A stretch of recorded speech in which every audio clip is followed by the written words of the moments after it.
Did you know that one of the most pivotal events that led to the American Revolution wasn't a battle fought in fields or the signing of a crucial document, but instead, blood spilled on the cobblestone streets of colonial Boston?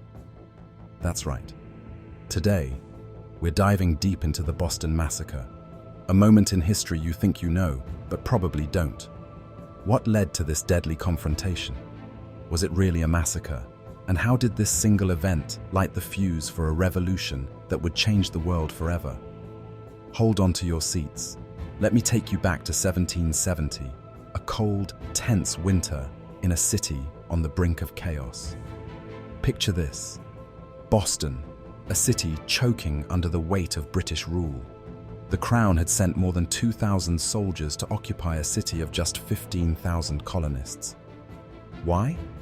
To enforce unpopular taxes that Parliament imposed without colonial representation, the infamous Stamp Act and Townshend Acts, laws that many colonists saw as nothing short of tyranny. Imagine soldiers walking the narrow streets, standing guard at all hours, their red coats a constant, intimidating reminder of who was in charge. Resentment was brewing, and tensions were higher than a powder keg ready to explode. It all came to a head on March 5th, 1770. Let me set the scene for you. On King Street, outside the old State House, the air was cold and filled with tension. A lone British sentry stood guard, but nearby, a group of Bostonians, young and old, had gathered. What began as a small crowd quickly escalated. Why? Because people were angry, furious about unfair taxation, economic struggles, and the overwhelming presence of soldiers in their daily lives. They were ready to push back, even if only with their voices. They yelled insults at the soldier, calling him a lobsterback, throwing snowballs, and perhaps even some rocks. By now, more British soldiers arrived to support their comrade, forming a defensive line with their muskets raised.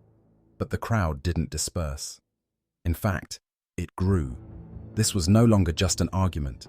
This was a full-scale confrontation. Over 200 angry colonists faced off against 8 heavily armed soldiers. Then, bang! The first shot rang out, though to this day, no one knows who fired it. Was it an accident? A nervous soldier misfiring? Or did someone in the crowd provoke it intentionally? What we do know is how quickly that single shot cascaded into a deadly event. The soldiers, startled and under intense pressure from the growing mob, began discharging their weapons. When the smoke cleared, 5 colonists lay dead or dying on the street. One of them was Crispus Attucks, often regarded as the first casualty of the American Revolution. Think about that for a moment. One life cut short in the name of representation and freedom. But here's where it gets even more fascinating: the reactions.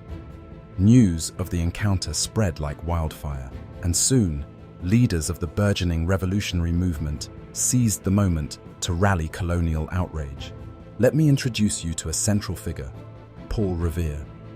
Yes, the very same Paul Revere whose midnight ride is legendary. But before he became that famous hero, Revere was a master engraver, and he created one of the most influential pieces of propaganda in American history: the Bloody Massacre in King Street.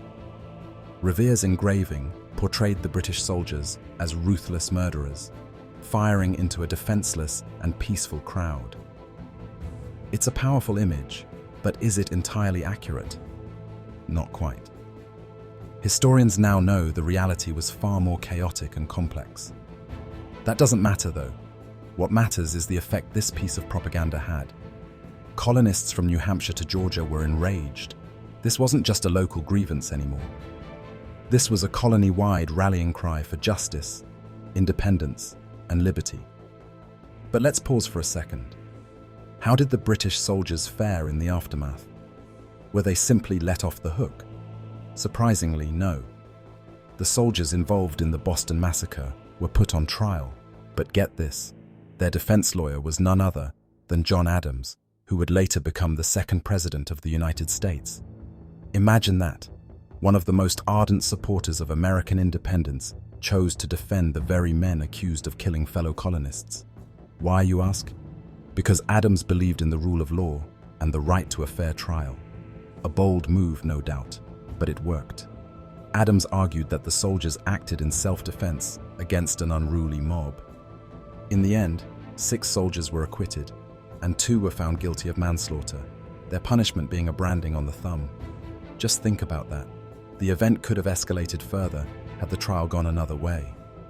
After the massacre, Boston was never the same. The event galvanized opposition against Britain and solidified unity among the disparate colonies. It sent a clear message.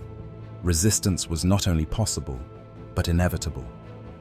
In just 5 years, these colonies would launch the Revolutionary War, breaking free from British rule and creating a new nation built on ideals of democracy and self-governance.